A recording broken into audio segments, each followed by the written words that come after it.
জিজ্ঞাসা করবে ওমা দিনুক, আপনার দিন কি? তখন আপনাকে স্পষ্ট ভাষায় বলতে হবে দীনি আল ইসলাম। আমাদের দিন কি? বলেন আমাদের দিন কি?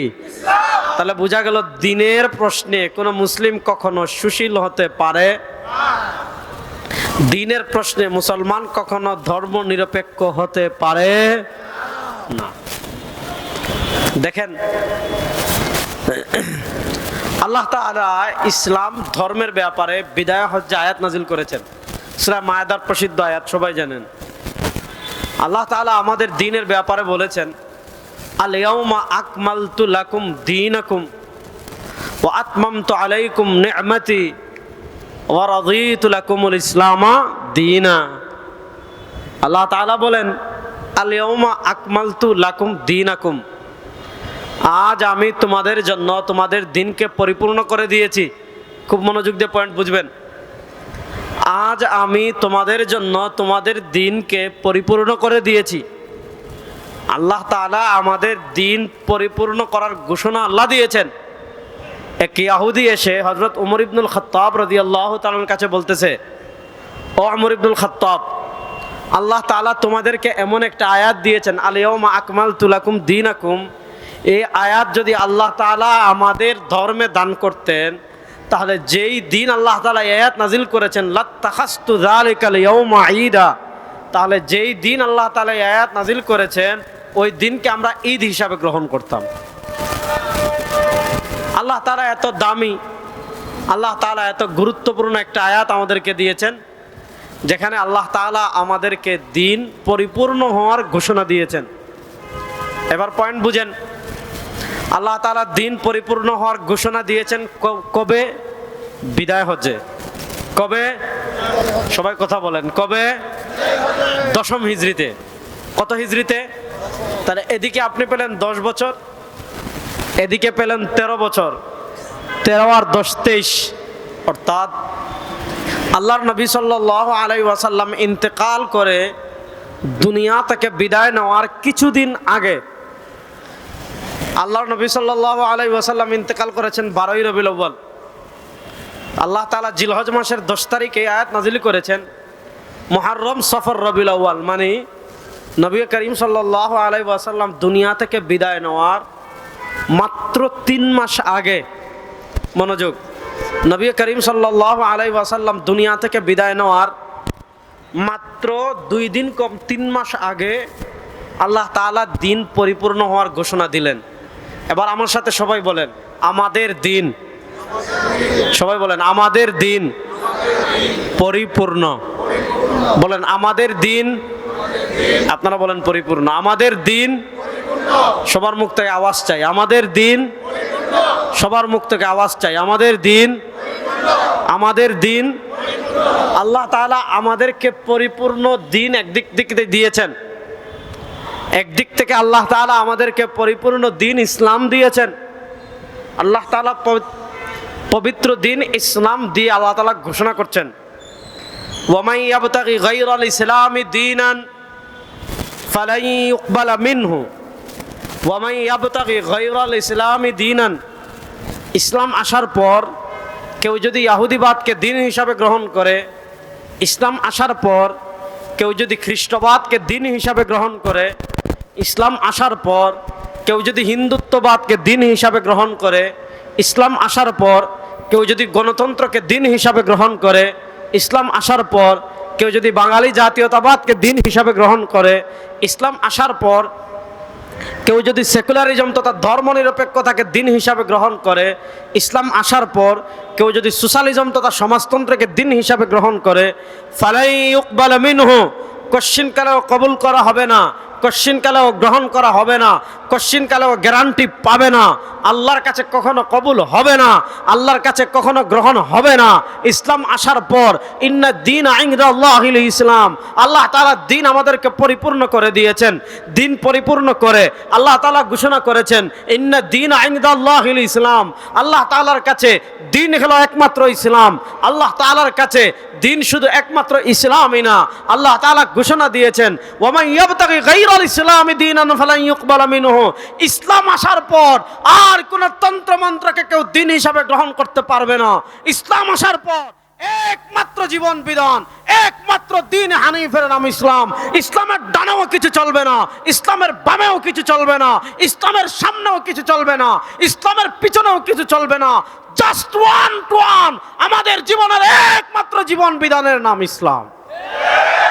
বলেন, আমাদের জীবনের একমাত্র জীবন বিধানের নাম ইসলাম। মুখ খুলে বলেন, আমাদের জীবনের একমাত্র জীবন বিধানের নাম ইসলাম। এখানে এক ইঞ্চি ডানে বামে যাওয়ার কোনো সুযোগ। এবার আসেন, আল্লাহ তাআলা নবী করিম সাল্লাল্লাহু আলাইহি ওয়াসাল্লামকে বার্তা দিয়েছেন, দিন পরিপূর্ণ করে দিয়েছি। কখন দিয়েছেন? দশমী তিথিতে। নবী করিম সাল্লাল্লাহু আলাইহি ওয়াসাল্লামের জীবনের দুইটা পার্ট আমরা সবাই জানি। কাবলাল হিজরা, বাদাল হিজরা, মক্কি, মাদানী। নবী করিম সাল্লাল্লাহু আলাইহি ওয়াসাল্লামের একটা জীবন হলো মক্কি জীবন, নবী করিম সাল্লাল্লাহু আলাইহি ওয়াসাল্লামের আরেকটা জীবন হলো মাদানী জীবন। নবী করিম সাল্লাল্লাহু আলাইহি ওয়াসাল্লামের একটা জীবন হলো হিজরতের আগের জীবন, আর নবী করিম সাল্লাল্লাহু আলাইহি ওয়াসাল্লামের আরেকটা জীবন হলো হিজরতের পরের জীবন। বলেন, হিজরতের পরের জীবন। দেখেন, মাক্কি জীবনে ইসলাম খুব দুর্বল ছিল। একটা জিনিস খেয়াল করবেন, পৃথিবীতে আল্লাহ তাআলা কোরআনুল কারীমে যত নবী রাসূলের বর্ণনা দিয়েছেন, খুব মনোযোগ, পয়েন্টটা বুঝেন। আপনি মুসা আলাইহিস সালামের কথা বলেন, আপনি ইব্রাহিম আলাইহিস সালামের কথা বলেন, আপনি আমাদের নবীর কথা বলেন, আপনি হুদ আলাইহিস সালামের কথা বলেন, আপনি দেখবেন দুনিয়াতে আল্লাহ তাআলা যত নবী এবং রাসূলকে পাঠিয়েছেন, তারা যখন তার উম্মার কাছে দাওয়াত নিয়ে গিয়েছেন, কোনো নবী কিংবা কোনো রাসূল গিয়ে কথা বলে নাই যে আমাকে মন্ত্রিত্ব দেন, এই কথা বলে নাই। আমাকে এমপি বানান, এই কথা বলে নাই। আমাকে আপনার টাকা দেন, এই কথা বলে নাই। আমাকে পয়সা দেন, এই কথা বলে নাই। আমাকে খাবার দেন, এই কথা বলে নাই। আমাকে সুন্দরী নারী দেন, এই কথা বলে নাই। তো আপনি দেখেন, মন্ত্রিত্ব চায় না, এমপিত্ব চায় নাই, নেতৃত্ব চায় নাই, টাকাও চায় নাই, পয়সাও চাই নাই, নারীও চায় নাই। দুনিয়াতে আল্লাহ যত নবী পাঠিয়েছেন, দুনিয়াতে আল্লাহ যত রাসূল পাঠিয়েছেন, আল্লাহর কোরআন কি বলে? ওয়ামা আরসালনা মিন ক্বাবলিকা মির রাসূলিন ইল্লা নূহি ইলাইহি আন্নাহু লা ইলাহা ইল্লা আনা ফা'বুদুন। আল্লাহ দুনিয়াতে যত রাসূল পাঠিয়েছেন, দুনিয়াতে যত নবী পাঠিয়েছেন, তারা মানুষদেরকে জয় বাংলা স্লোগান শিখায় নাই, তারা মানুষদেরকে বাঙালি জাতীয়তাবাদের স্লোগান শিখায় নাই, কারো বাপের স্লোগান শিখায় নাই, কারো নেতার স্লোগান শিখায় নাই, কারো নেত্রীর স্লোগান শিখায় নাই।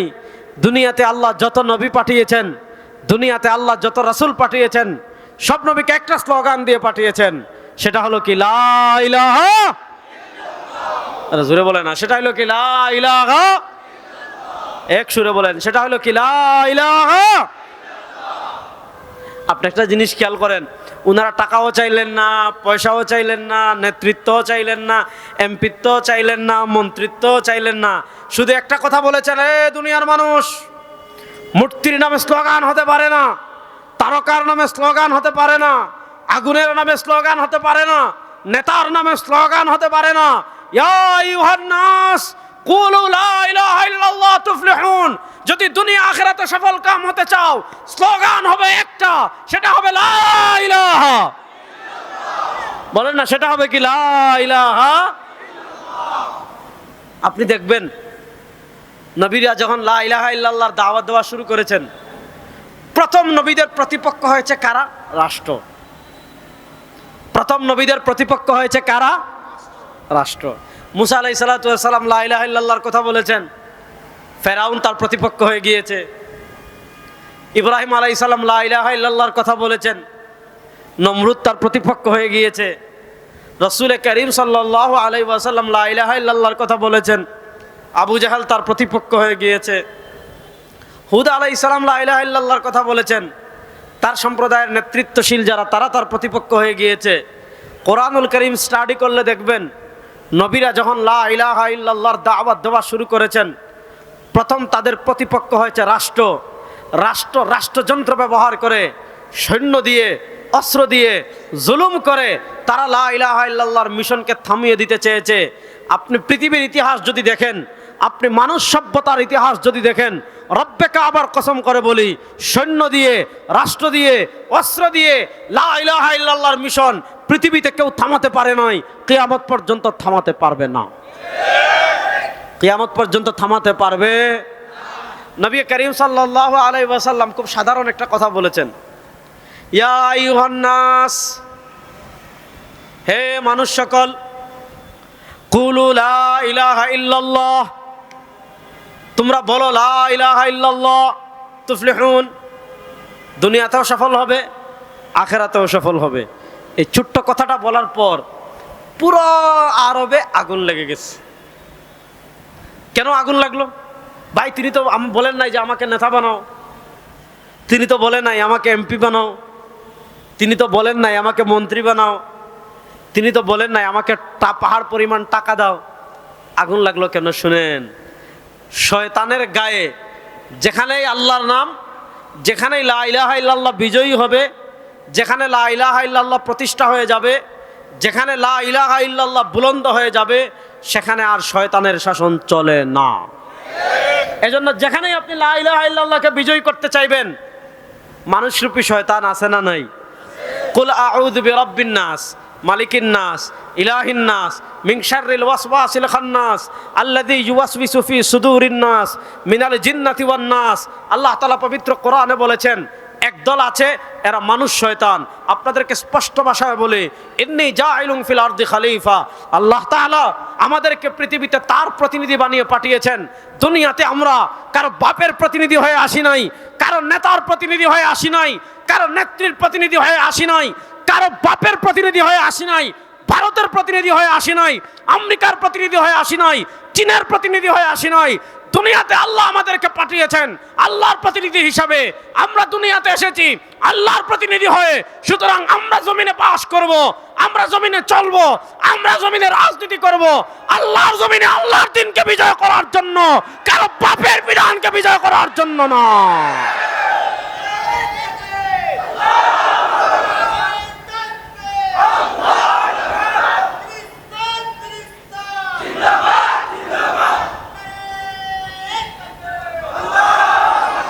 তাহলে বলেন, দুনিয়াতে আমাদের প্রতিনিধি বানিয়ে পাঠিয়েছেন কে? আল্লাহর নাম আরো আসতে বলেন, আরো আসতে বলবেন। হ্যাঁ বলেন, দুনিয়াতে আমাদেরকে প্রতিনিধি বানিয়ে পাঠিয়েছেন কে? আর হাত তুলে বলেন, কে পাঠিয়েছেন? তাহলে আপনি যদি জমিনে আল্লাহর প্রতিনিধি হন, তাহলে আমি এই জমিনে চলবো আল্লাহর আইনকে বাস্তবায়ন করার জন্য, কোরআনকে বাস্তবায়ন করার জন্য, ইসলামকে বাস্তবায়ন করার জন্য, ধর্মনিরপেক্ষতা প্রতিষ্ঠার জন্য। কোন মুসলমান রাজনীতি করতে পারে না। হিসাব খুব সহজ।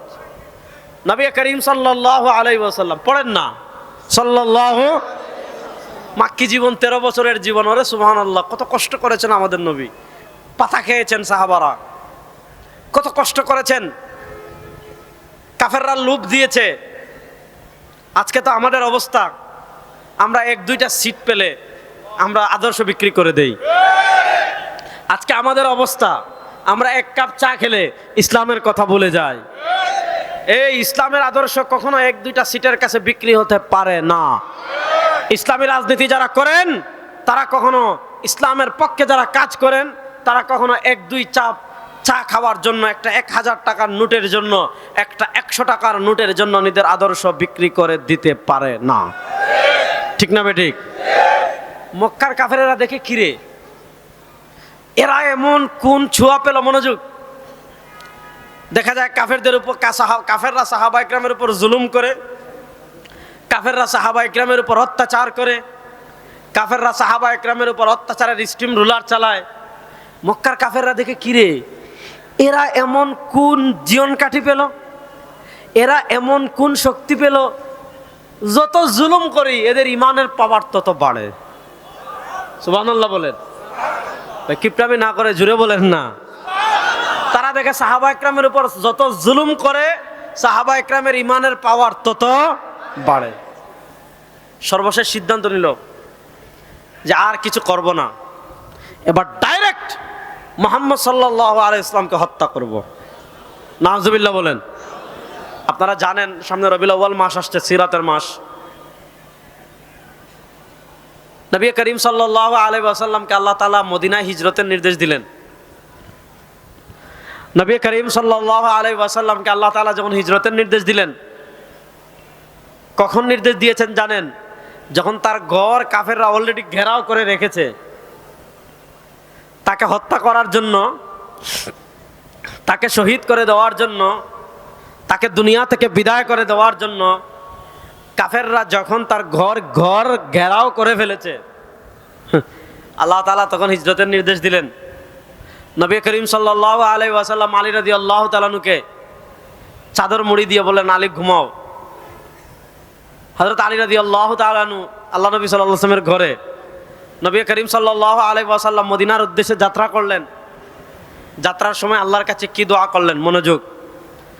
রব্বি আদখিলনি মুদখালা সিদক ওয়া আখরিজনি মুখরাজা সিদক ওয়াজআলনি মিন লাদুনকা সুলতানান নাসীরা। তিনটা দোয়া করলেন। এক নম্বর দোয়া, রব্বি আদখিলনি মুদখালা সিদক। দুই নম্বর দোয়া, ওয়া আখরিজনি মুখরাজা সিদক।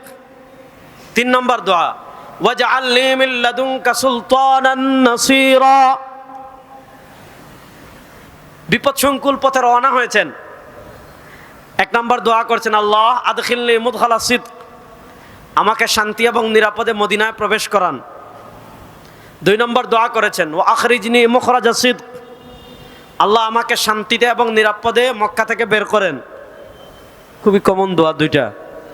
তিন নম্বর দোয়া করেছেন, ওয়াজআলনি মিন লাদুনকা সুলতানান নাসীরা, আল্লাহ আমাকে সাহায্যকারী ভূখণ্ড তথা ক্ষমতা দান করুন। সুবহানাল্লাহ বলে নাই? আল্লাহ নবী সাল্লাল্লাহু আলাইহি ওয়াসাল্লাম ক্ষমতার দোয়া কেন করলেন? সালতানাতের দোয়া কেন করলেন? তাফসীর ইবনে জারীর তাবারিতে আল্লামা ইবনে জারীর তাবারি হযরত কাতাদা রাহিমাহুল্লাহর বক্তব্য এনেছেন। তিনি বলেছেন, লি ফারাইদিল্লাহ লি কিতাবিল্লাহ ওয়া লি ফারাইদিল্লাহ ওয়া লি হুদুদিল্লাহ ওয়া লি ইকামাতি দীনিল্লাহ। মনোযোগ। লি কিতাবিল্লাহ ওয়া লি ফারাইদিল্লাহ ওয়া লি হুদুদিল্লাহ ওয়া লি ইকামাতি দীনিল্লাহ। আল্লাহ নবী সাল্লাল্লাহু আলাইহি ওয়াসাল্লাম 13 বছর মক্কায় পার করলেন। আল্লাহ তাআলা তার কিতাবাদি, আল্লাহ তাআলা তাকে যে আসমানি কিতাব কোরআন দিয়েছেন, এই কোরআনে যে সকল বিধানাবলী দিয়েছেন সব নবী করিম সাল্লাল্লাহু আলাইহি ওয়াসাল্লাম মক্কায় বাস্তবায়ন করতে পারেন নাই। বলি ফারাইদিল্লাহ, আল্লাহ তাআলা তাকে যত ফরজ বিধানাবলী দিয়েছেন সব তিনি মক্কায় বাস্তবায়ন করতে পারেন নাই। বলি হুদুদিল্লাহ, আল্লাহ তাআলা তাকে যে বিধানাবলী দণ্ডবিধি দিয়েছেন এগুলা তিনি মক্কায় বাস্তবায়ন করতে পারেন নাই। এরপরে বলি ইকামাতি দীনিল্লাহ, আল্লাহ তাআলা তাকে যে দিন দিয়েছেন, আল্লাহ তাআলা তাকে যে শরিয়া দিয়েছেন, এই শরিয়া নবী করিম সাল্লাল্লাহু আলাইহি ওয়াসাল্লাম মক্কায় বাস্তবায়ন করতে পারেন নাই। পরিপূর্ণভাবে দিন বাস্তবায়ন করতে নবী মক্কার জীবনে পারেন নাই। শরিয়ার বিধানাবলী পরিপূর্ণভাবে মক্কায় বাস্তবায়ন করতে পারেন নাই। কোরআনের বিধানাবলী পরিপূর্ণভাবে মক্কায় বাস্তবায়ন করতে পারেন নাই। কেন পারেন নাই? কারণ ক্ষমতা মক্কায় নবী করিম সাল্লাল্লাহু আলাইহি ওয়াসাল্লামের কাছে ছিল না। মক্কার ক্ষমতায় ছিল আবু জাহাল, মক্কার ক্ষমতায় ছিল উতবা, মক্কার ক্ষমতায় ছিল শায়বা, মক্কার ক্ষমতায় ছিল রবিআ, মক্কার ক্ষমতায় ছিল মুগীরা, মক্কার ক্ষমতায় ছিল উমাইয়া ইবনে খালাফ, মক্কার ক্ষমতায় ছিল কুফফাররা, মক্কার ক্ষমতায় ছিল বেঈমানরা, মক্কার ক্ষমতায় ছিল মুশরিকরা, মক্কার ক্ষমতায় ছিল মূর্তি পূজকরা, তারকা পূজকরা, সূর্য পূজকরা, চন্দ্র পূজকরা, গায়রুল্লাহ পূজকরা। এজন্য নবী করিম সাল্লাল্লাহু আলাইহি ওয়াসাল্লাম সব বিধান বাস্তবায়ন করতে মক্কায় জীবনে পারেন নাই। যেহেতু তিনি দ্বীনের জন্য মক্কা থেকে মদিনায় হিজরত করছেন, এজন্য হিজরতের সময় নবী করিম সাল্লাল্লাহু আলাইহি ওয়াসাল্লাম 3 নম্বর দোয়া করেছেন, আল্লাহ আমাকে ক্ষমতা দান করেন, সালতানাত দান করেন। কেন দোয়া করেছেন? কারণ যদি ক্ষমতা আমার হাতে থাকে আমি পরিপূর্ণ দিন বাস্তবায়ন করতে পারবো, পরিপূর্ণ শরিয়া বাস্তবায়ন করতে পারবো, পরিপূর্ণ কোরআন বাস্তবায়ন করতে পারবো, পরিপূর্ণ শরিয়ার বিধানাবলী বাস্তবায়ন করতে পারবো। আমাদের বাংলাদেশে আমরা বলি 92% মুসলমান, ঠিক কিনা? বড় আস্তে বললেন। কিন্তু আমাদের দেশে আমরা রাষ্ট্রীয়ভাবে ইসলাম প্রতিষ্ঠা করতে পারছি? বড় জিনা বড় আসতে কইলেন। রাষ্ট্রীয়ভাবে আমরা দিন বিজয় করতে পেরেছি? অর্থনীতিতে ইসলামের বিধান প্রতিষ্ঠা করতে পেরেছি? বিচার ব্যবস্থায় ইসলাম প্রতিষ্ঠা করতে পেরেছি? সংসদে আল্লাহর কোরআনের বিধান বাস্তবায়ন করতে পেরেছি? আমরা মুসলমান আছি ঠিক, কিন্তু এখানে আমরা কোরআন কেন বাস্তবায়ন হলো না? এখানে শরিয়া কেন বাস্তবায়ন হলো না? অর্থনীতিতে কেন শরিয়া নাই? বিচার ব্যবস্থায় কেন শরিয়া নাই? সংসদে কেন শরিয়া নাই? কারণ হলো এই কথা, মুসলমান এই দেশে ঠিক বেশি, কিন্তু রাষ্ট্র যারা পরিচালনা করেছে তারা কেউ ভারতীয় জাতীয়তাবাদে বিশ্বাসী, আর কেউ ধর্মনিরপেক্ষতায় বিশ্বাসী। তাহলে এবার বলেন, রাষ্ট্রীয়ভাবে ইসলাম প্রতিষ্ঠার প্রয়োজন আছে না নাই? আগে বলেছিলাম ইসলাম পরিপূর্ণ। বলেন ইসলাম, ইসলাম কি আংশিক? কথা বলেন না কেন? ইসলাম কি আংশিক? ইসলাম পরিপূর্ণ। বলেন ইসলাম, এটা মাথায় বসান। ইসলাম বলেন না, ইসলাম এটা মাথায় বসান, জুড়ে বলেন ইসলাম। ইসলাম, পিছন থেকে আওয়াজ আসে না। ইসলাম, ইসলাম, ইসলাম। এলো ধর্মনিরপেক্ষতা আর আমাদের ইসলামের সংঘাত কোথায়? ধর্মনিরপেক্ষতা বলে ইসলাম আংশিক। আংশিক মানে কি? শুধু ইবাদতে ইসলাম। অর্থাৎ আপনি মসজিদে নামাজ পড়ছেন, ইসলাম খুঁজেন, সমস্যা নাই, ইসলাম অনুযায়ী নামাজ পড়েন। আপনি রোজা রাখছেন, ইসলাম অনুযায়ী রোজা রাখেন। আপনি হজ করছেন, ইসলাম অনুযায়ী হজ করেন। আপনি জাকাত দিচ্ছেন, জাকাত ইসলাম অনুযায়ী দেন। আপনি ওয়াজ করছেন, ইসলাম অনুযায়ী করেন। তাহলে প্রশ্ন হলো, আমি সমাজ চালাবো কি অনুযায়ী? বলে ইসলাম অনুযায়ী না। আমি রাজনীতি করব কি অনুযায়ী? বলে ইসলাম অনুযায়ী না। আমি সংসদ চালাবো কি অনুযায়ী? বলে ইসলাম অনুযায়ী না। আমি বিচার করব কি অনুযায়ী? বলে ইসলাম অনুযায়ী না। আমি অর্থনীতি পরিচালনা কি করব কোন অনুযায়ী? বলে ইসলাম অনুযায়ী না। তাহলে ইসলাম কোথায়? তারা বলে ইসলাম থাকবে শুধু মসজিদে, তারা বলে ইসলাম থাকবে শুধু ইবাদতে। এটা হলো ধর্মনিরপেক্ষতার কথা। ধর্মনিরপেক্ষতা বলে ইসলাম শুধু ইবাদতে, আর কোরআন বলে ইসলাম ইবাদতে না।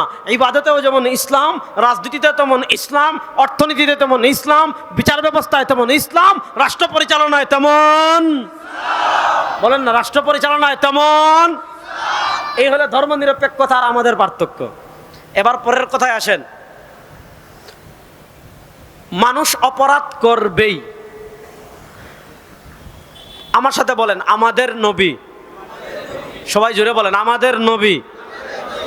মুখ খুলে, এটা আকীদা বলছি। আমাদের নবী বলেন নিষ্পাপ।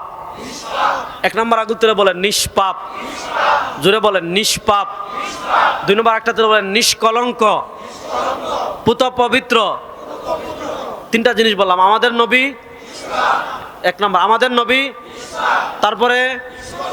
তারপরে মনে থাকবে তো, আমাদের নবী নিষ্পাপ, নিষ্কলঙ্ক, পুত পবিত্র।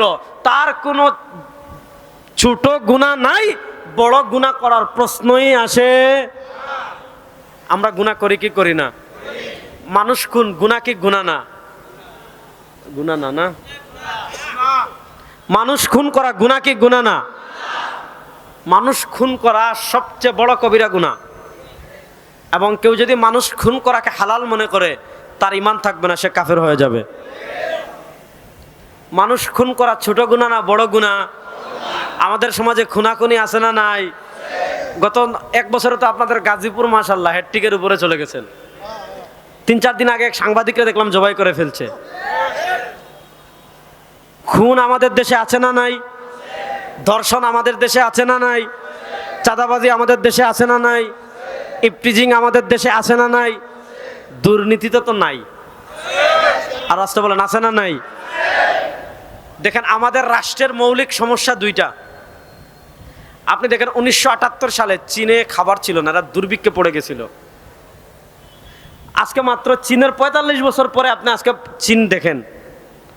1978-এ চীনে ভিক্ষা করার উপক্রম হয়ে গেছিল, আর 2025 সালে এসে পৃথিবীর অর্থনীতি চায়না নিয়ন্ত্রণ করে। আপনি মার্কেটে গেলে চায়না জিনিস ছাড়া কিছুই নাই। পৃথিবীতে চায়নাকে এখন ব্যবসা বাণিজ্য ওভারটেক করবে এরকম কোন রাষ্ট্র আছে? এখন আমেরিকা চীনের মনস্তাত্ত্বিক লড়াই। এই আমেরিকা চীনের মনস্তাত্ত্বিক লড়াই আছে আমাদের পার্শ্ববর্তী আরাকান নিয়ে, মিয়ানমারের রাখাইন রাজ্য নিয়ে। আমেরিকা আর চীনের একটা মনস্তাত্ত্বিক যুদ্ধ আছে। প্রত্যেকেই এখানে তাদের ঘাঁটি করতে চায়, আধিপত্য ব্যবসায়িক কুঠি নির্মাণ করতে চায়। এটার কারণেই এটা যাতে সহজে আমেরিকা করতে পারে, এজন্য আমাদের দেশে তারা জাতিসংঘের মানবাধিকার কার্যালয় করেছে। শুনেন, আমাদের সতর্ক থাকার প্রয়োজন আছে না নাই? বাংলাদেশে ইসলাম বিরোধী ষড়যন্ত্র যারা করবেন, ঠেং ভাঙ্গা ফালামু কিন্তু। হিসাব খুব সহজ, ইনশাল্লাহ বলেন। ওদিকে যাচ্ছি না। শুনেন, 1978 সালে চীনের কিছুই ছিল না।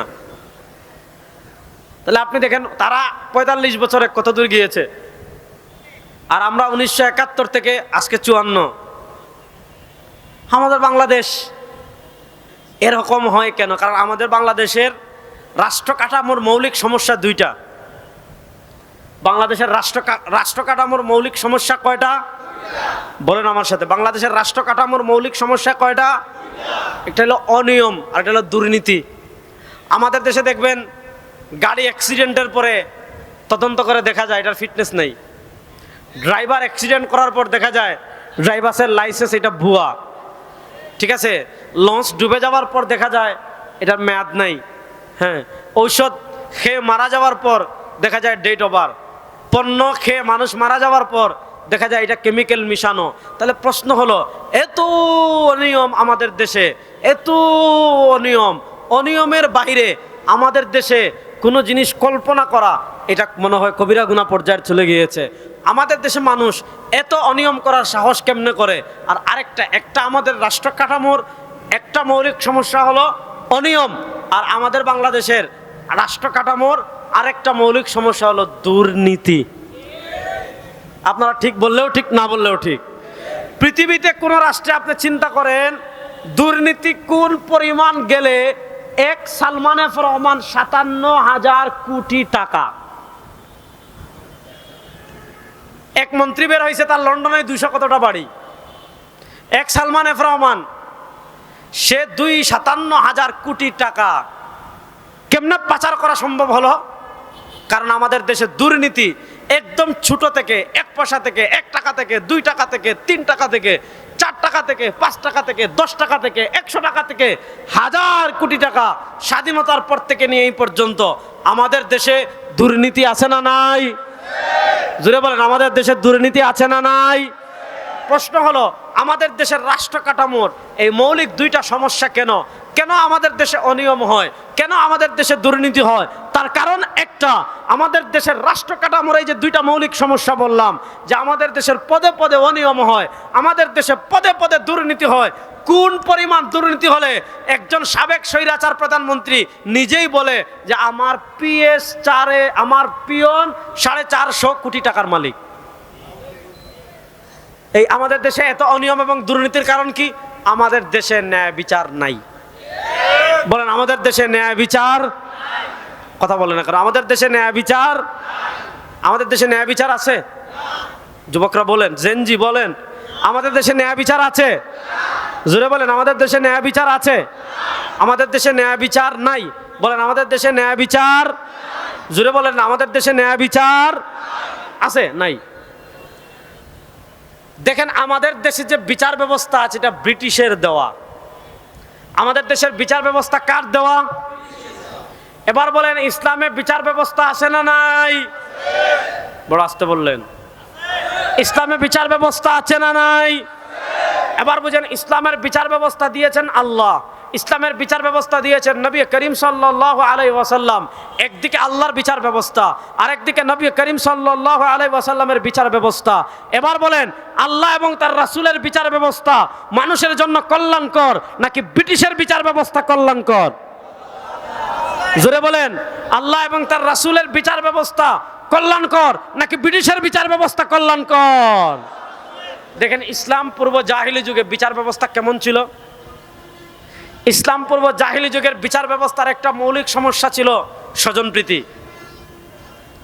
ইমাম বুখারী রাহমাতুল্লাহ আলাইহি সহিহ বুখারীতে হাদিস এনেছেন, নবী করিম সাল্লাল্লাহু আলাইহি ওয়াসাল্লাম বলেন, ইন্নামা আহলাকা মান কানা ক্বাবলাকুম ইযা সারাকু ফীহিমুশ শরীফ তারাকু ওয়া ইযা সারাকা ফীহিমুয যায়ীফ আকামু আলাইহিল হাদ। নবী করিম সাল্লাল্লাহু আলাইহি ওয়াসাল্লাম বলেন, ইন্নামা আহলাকা মান কানা ক্বাবলাকুম, তোমাদের পূর্বে যারা দুনিয়াতে ছিল আল্লাহ তাআলা এদেরকে ধ্বংস করে দিয়েছেন। প্রশ্ন হলো, আমাদের পূর্বে যারা দুনিয়াতে ছিল আল্লাহ তাআলা এদেরকে কেন ধ্বংস করে দিয়েছেন? আল্লাহর নবী সাল্লাল্লাহু আলাইহি ওয়াসাল্লাম বলেন, ইজা সারাকা ফীহিমুশ শরীফ, দেখা যেত তাদের ভিতর সম্মানী, গ্রহণযোগ্য অথবা নেতৃত্ব পর্যায়ের অথবা নেতার চামচা পর্যায়ের অথবা নেতার কর্মী পর্যায়ের অথবা নেতার আত্মীয় পর্যায়ের এরকম কেউ যদি চুরি করত, তারা একে শাস্তি দিত না, একে ছেড়ে দিত যে নেতা তো, নেতার বংশের তো, নেতার দলের তো। এখন দেখা যেত সম্মানী অথবা সম্মানের আত্মীয় স্বজন এরকম কেউ যদি চুরি করে তারা ছেড়ে দিত। বাংলাদেশের শেয়ার বাজার লুট করা বন্ধ করা সম্ভব না, বাংলাদেশের ব্যাংক ডাকাতি বন্ধ করা সম্ভব না, বাংলাদেশের ভারতের ডাকাতি করা, ভারতের দালালি করা বন্ধ করা সম্ভব না। বুঝা গেল, 54 বছর যে বিচার ব্যবস্থা বাংলাদেশে ব্যর্থ হয়ে গিয়েছে, এই বিচার ব্যবস্থা 100 বছর থাকলে ন্যায় বিচার প্রতিষ্ঠা হবে না। এবার বিকল্প পক্ষে আল্লাহ এবং তার রাসূলের বিধান এই বাংলাদেশে বাস্তবায়ন করতে হবে।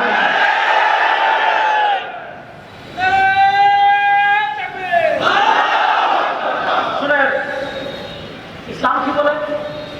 ইসলাম বলে আস-সারিক ওয়াস-সারিকাতু ফাকতাউ আইদিয়াহুমা, আস-সারিক ওয়াস-সারিকাতু ফাকতাউ আইদিয়াহুমা জাযাআম বিমা কাসাবা।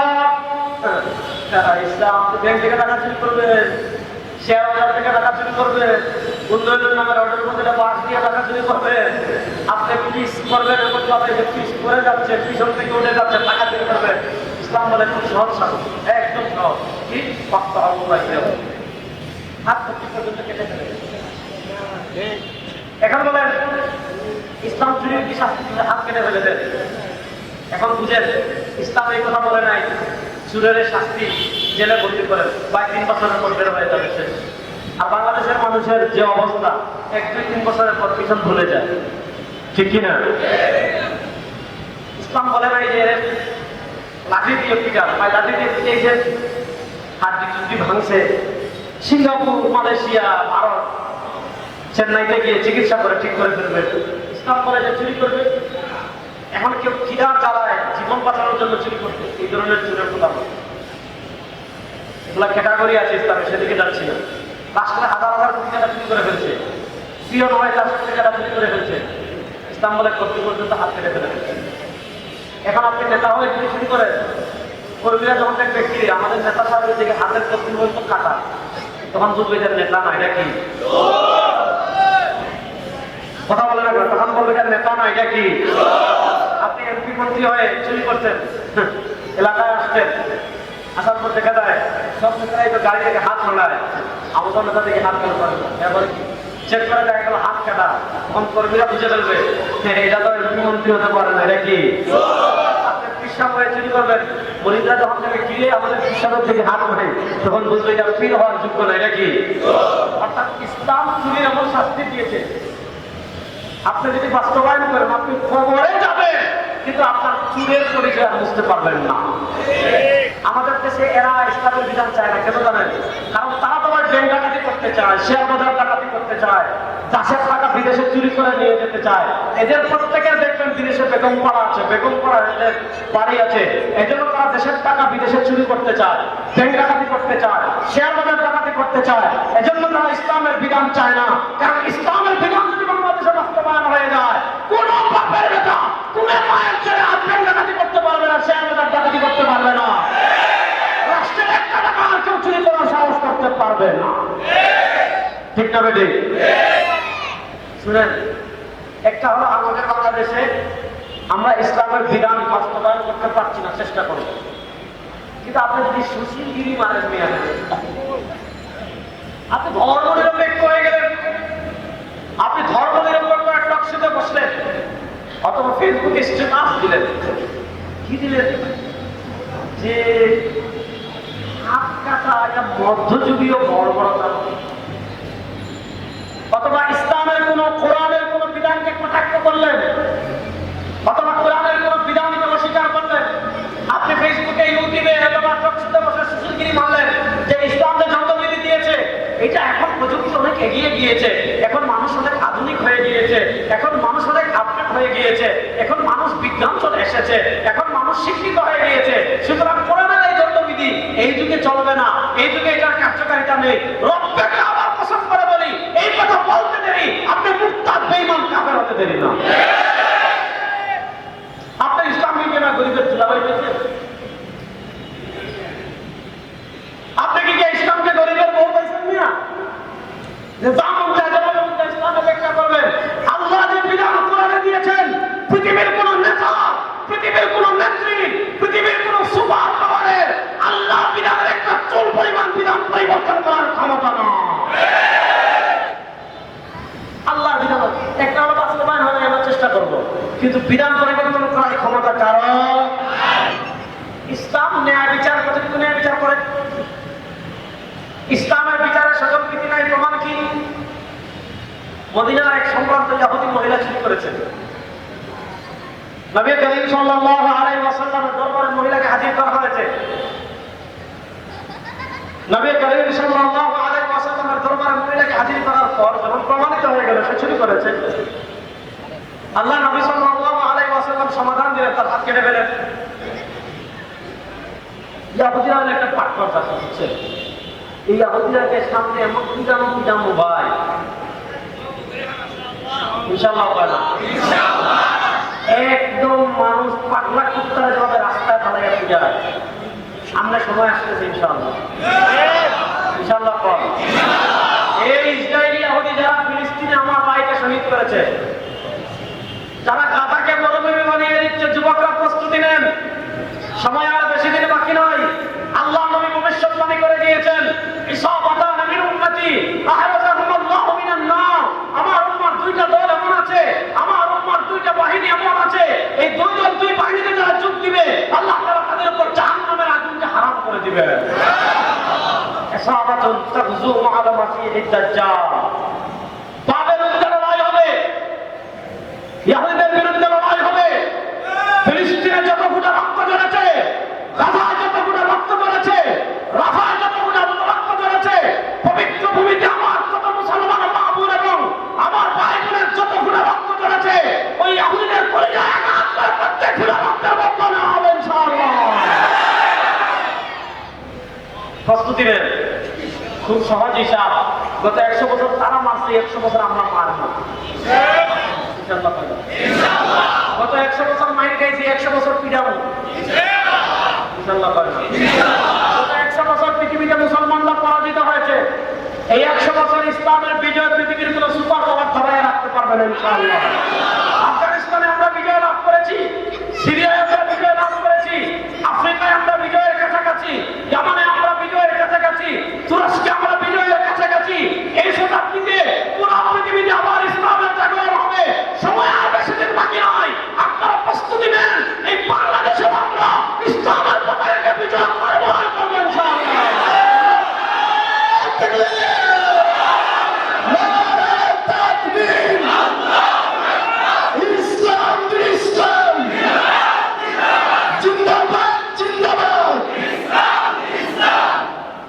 এই শতাব্দীতে ইসলামের বিজয় কেউ দাবায় রাখতে পারবে না ইনশাআল্লাহ বলেন না। এই শতাব্দীতে খালি ইসলামের ট্রেন মানে মেট্রো রেল হয়ে যাবে ইনশাআল্লাহ, কোনো বাইপাস কোনো যানজট হবে না এই শতাব্দীতে ইনশাআল্লাহ। পুরো পৃথিবীতে খালি বিজয় হবে এই শতাব্দীতে। বাংলাদেশের যুবকরা প্রস্তুত আছেন তো? আপনারা নানা তন্ত্রমন্ত্রের বাংলাদেশ দেখেছেন। মরহুম বিশ্বাস চরমনাই রহমতুল্লাহ আলাইহি বলতেন, শুধু নেতা নয়, নীতির পরিবর্তন চাই। বাংলাদেশের নেতার পরিবর্তন তো অনেকবার হয়েছে, ক্ষমতার পরিবর্তন তো অনেকবার হয়েছে, চেয়ারের পরিবর্তন অনেকবার হয়েছে। খুন কেউ বন্ধ করতে পারে নাই, দেশের টাকা বিদেশে পাচার করা কেউ বন্ধ করতে পারে নাই, দুর্নীতি কেউ বন্ধ করতে পারে নাই, অনিয়ম কেউ বন্ধ করতে পারে নাই, দুঃশাসন কেউ বন্ধ করতে পারে নাই, সর্বমানবিক মর্যাদা সামাজিক ন্যায় বিচার কেউ প্রতিষ্ঠা করতে পারে নাই। সব তন্ত্রমন্ত্রের খেলা বাংলাদেশে শেষ হয়ে গিয়েছে। একটা তন্ত্রমন্ত্র আছে, সেই তন্ত্রমন্ত্রের নাম ইসলাম। ইসলামকে বিজয় করার জন্য আমার টঙ্গী গাজীপুরের তারুণ্য প্রস্তুত আছে না?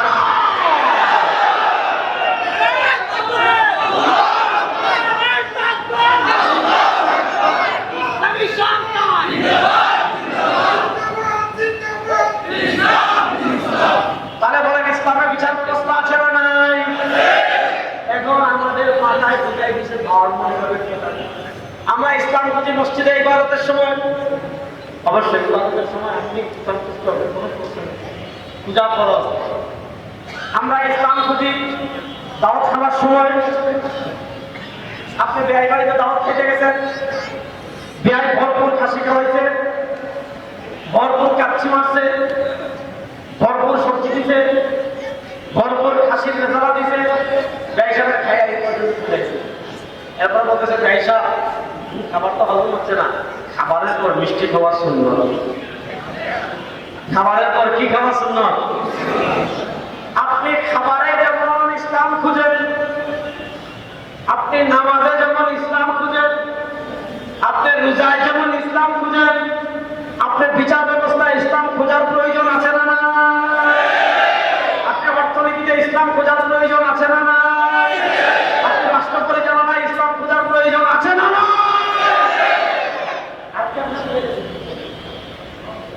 ইসলামের ইসলামী বিচার ব্যবস্থা কি দেখেন? ইসলাম বলে আন্নান নাফসা বিন নাফসি ওয়াল আইনা বিল আইনি ওয়াল আনফা বিল আনফি ওয়াল উযুনা বিল উযুনি ওয়াস সিন্না বিস সিন্নি ওয়াল জুরুহা কিসাস। ইসলাম বলে ফাআতাবি ইন্না ওয়ালাকুম ফিল কিসাসি হায়াতুন ইয়া উলিল আলবাব। ইসলাম তিন প্রকারের দণ্ডবিধি দিয়েছে। বলেন ইসলাম দণ্ডবিধি দিয়েছে কয় প্রকারে? সবাই আমার সাথে বলেন ইসলাম দণ্ডবিধি দিয়েছে কয় প্রকারে? আমার সাথে বলেন কিসাস। শব্দটা বলেন না, কিসাস। সবাই বলেন কিসাস। হুদুদ বলেন না, কিসাস হুদুদ তাজিরা। কিসাস সবাই বলেন, এটা শিখতে হবে। কিসাস হুদুদ তাজিরা। কিসাস হুদুদ তাজিরা। দেখি যার মাথায় টুপি নাই বলে একজন দাঁড়িয়ে বলুন। আমার মাথাটা টুপি আছে। হ্যাঁ বলেন তাজিরা বলেন, আপনি বলেন। সবাই মাশাআল্লাহ বলেন। এই যুবকরা যদি ইসলামের জন্য প্রস্তুত হয়ে যায়, ওই ভারত সোজা করে বলা বলবে, আমেরিকা সোজা করে বলা বলবে ইনশাআল্লাহ।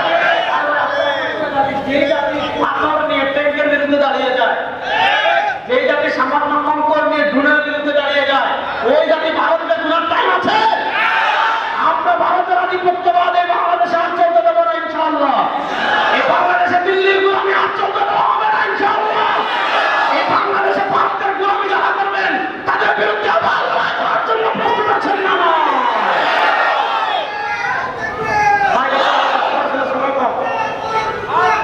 শুনেন আমার কথা শুনেন। তাহলে ইসলাম দণ্ডবিধি দিয়েছে কয় প্রকার? এর ভিতরে এক নম্বর হলো কিসাস। এক নম্বর হলো কি? দেখেন ইসলামের বিচার ব্যবস্থা আর আমাদের ব্রিটিশের বিচার ব্যবস্থার পার্থক্যের দিকটা বুঝেন। গত ৩-৪ দিন আগে আপনাদের গাজীপুরে এক সাংবাদিককে খুন করা হয় নাই? কথা বলে না, খুন করা হয় নাই? আপনাদের কি কষ্ট লাগছে? এটা ন্যায় বিচার চান কারা কারা? দিকে হাত তুলেন তো। আমরা এটা ন্যায় বিচার চাই কি চাই না? আসামি গ্রেফতার হয়েছে, তাদের বিচার কবে হবে কোনো গ্যারান্টি আছে? তাদের ফাঁসি কবে হবে কোনো গ্যারান্টি আছে? মাসখানেক আগে ঢাকায় এক বাঙালি ব্যবসায়ীকে পাথর মেরে পাথর মেরে হত্যা করা হয়েছে। আপনারা কি দেখেছেন? কারা কারা দেখেন নাই দিকে হাত তুলেন তো। কারা কারা দেখেছেন দিকে হাত তুলেন তো। কষ্ট লাগছে কি লাগে নাই? ব্যথা পান কি পান নাই? তার বিচার আপনারা চান কি চান না? আসামি গ্রেফতার হয়েছে কি হয় নাই? কিন্তু কখন শাস্তি হবে, কখন ফাঁসি দেওয়া হবে কোনো গ্যারান্টি আছে? আমাদের দেশে দেখা যায় খুন করেছে ৯০ সালে, এখনো 2025 সাল, 40 বছর হয়ে যাচ্ছে, এখনো রায় হয় না। এমন আসামি আছে না নাই? 30 বছর হয়ে যাচ্ছে, এখনো রায় আছে না নাই? দেখেন রমাদানুল মুবারাকে আপনারা মনে করে কিনা দেখেন, রমাদানুল মুবারাকে মাগুরার আসিয়া নামক একটা ছোট্ট মেয়েকে ধর্ষণ করা হয়েছিল, মনে আছে? ধর্ষণ সহ্য করতে না পেরে ওই ছোট্ট মেয়েটা মারা গিয়েছিল, মনে আছে? সারা দেশ তার প্রতিবাদে ছড়িয়ে পড়েছে। আমিও বক্তব্য দিয়েছি।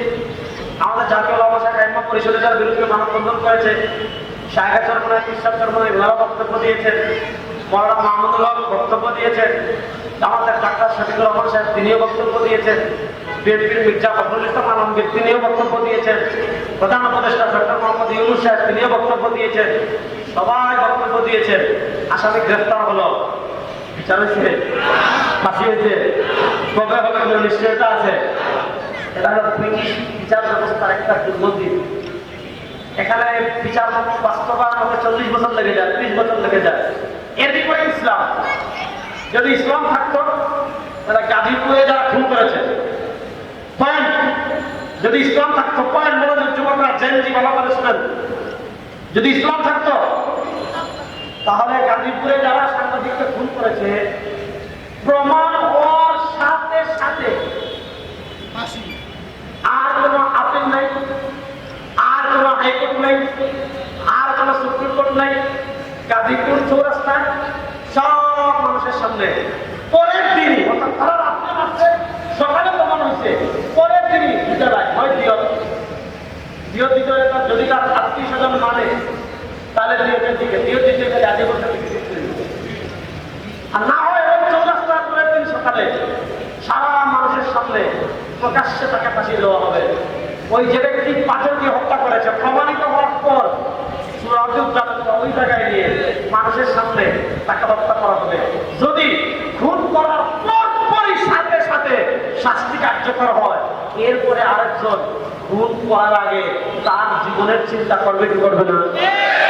আল্লাহ বলেছেন ওয়ালাকুম ফিল কিসাসি হায়াতুন ইয়া আল্লাহ। আপনি আরেকজনের মাথা ফাটাইছেন, আপনার মাথা ফাটানো হবে। আপনি আরেকজনের চুল কানা করছেন, আপনার চুল কানা করা হবে। আপনি আরেকজনের কান ফাটাই দিয়েছেন, আপনার কান ফাটিয়ে দেওয়া হবে। আপনি আরেকজনের দাঁত ভেঙে দিয়েছেন, আপনার দাঁত ভেঙে দেওয়া হবে। আপনি আরেকজনের হাত ভেঙে দিয়েছেন, হাত ভেঙে দেওয়া হবে। আপনি আরেকজনের পা ভেঙে দিয়েছেন, আপনার পা ভেঙে দেওয়া হবে।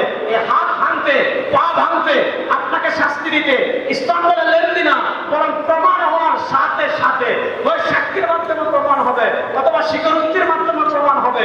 স্বীকারোক্তি অথবা সাক্ষীর মাধ্যমে প্রমাণ হওয়ার সাথে সাথে যদি তার উপর শাস্তি প্রয়োগ করা হয়, মনে করেন গত পরশু যারা খুন করেছে পরের দিনে যদি তাদের উপর শাস্তি প্রয়োগ করা হয়, যারা ঢাকায় আমার ভাই সোহাগকে পাথর মেরে হত্যা করেছে, পরের দিন ওই জায়গায় নিয়ে ওইভাবে যদি এদেরকে পাথর মেরে হত্যা করা হতো, বাংলাদেশে আর কেউ মানুষ খুন করার সাহস করত? এটা হলো ইসলামের বিচার। আর আমাদের দেশের বিচার আপনি খুন করেছে, প্রথম থানায় গিয়ে মামলা করেন, বুঝছেন নি? মামলা লাগে কি লাগে না?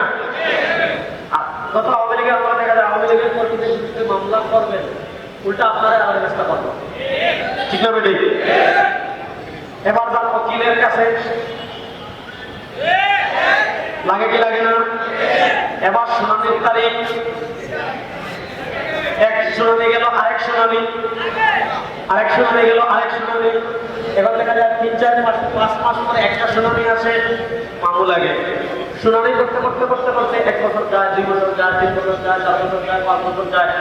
5 বছর পরে নিম্ন আদালত রায় দিয়েছে অথবা হাইকোর্ট রায় দিয়েছে যে সে অপরাধ প্রমাণ হয়েছে। এবার সে কোথায় যাবে? হাইকোর্টে আপিল করবে। হাইকোর্টে আপিল করার পর এবার আপনি আবার উকিল ধরেন, 10 বছর যায়, 15 বছর যায়, বেচারা দূর বাপরেও খুঁজলাম, বাইরে হারালাম, সন্তান হারালাম, আর তো পাবো না। এবার টাকা খরচ করতে করতে জান বের হয়ে যাচ্ছে, যা যেহেতু আর পাবোই না, টাকা খরচ করবে কেন? এবার সে কি করে? আর খবর নেয় না, উকিলকে টাকা দেয় না। এবার যে খুন করেছে সে 8-10-15-20 বছর পর কালো টাকা ব্যবহার করে ঘুষ দিয়ে জামিন নিয়ে চুপচাপ জেলখানা থেকে বের হয়ে যায়। এই বিচার ব্যবস্থা দিয়ে বলেছিলাম নিয়ম বন্ধ করতে পারবেন না, এই বিচার ব্যবস্থা দিয়ে দুর্নীতিও বন্ধ করতে পারবেন। এবার বাংলাদেশের দুর্নীতি বন্ধ হোক, কারা কারা চান থেকে হাত তুলেন তো? বাংলাদেশে অনিয়ম বন্ধ হোক, কারা কারা চান হাত তুলেন তো? বাংলাদেশে অনিয়ম বন্ধ হোক, আপনারা চান কি চান না? বাংলাদেশে দুর্নীতি বন্ধ হোক, আপনারা চান কি চান না? বাংলাদেশে আপনারা অনেক সরকার দেখেছেন, অনেক তন্ত্র দেখেছেন, অনেক তন্ত্র দেখেছেন, কেউ অনিয়ম বন্ধ করতে পারে নাই, কেউ দুর্নীতি বন্ধ করতে পারে নাই, কেউ ন্যায় বিচার প্রতিষ্ঠা করতে পারে নাই।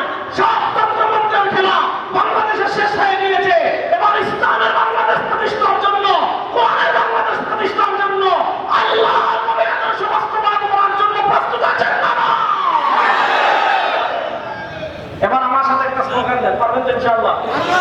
সবাই হাত তুলেন দেখি ইনশাআল্লাহ। আমি বাবা তন্ত্রমন্ত্রের দিন শেষ, আপনারা বাবা ইসলামের বাংলাদেশ বলবেন তো ইনশাআল্লাহ। তন্ত্রমন্ত্রের দিন শেষ, বলেন না, তন্ত্রমন্ত্রের দিন শেষ, তন্ত্রমন্ত্রের দিন শেষ, ইসলামের বাংলাদেশ, তন্ত্রমন্ত্রের দিন শেষ।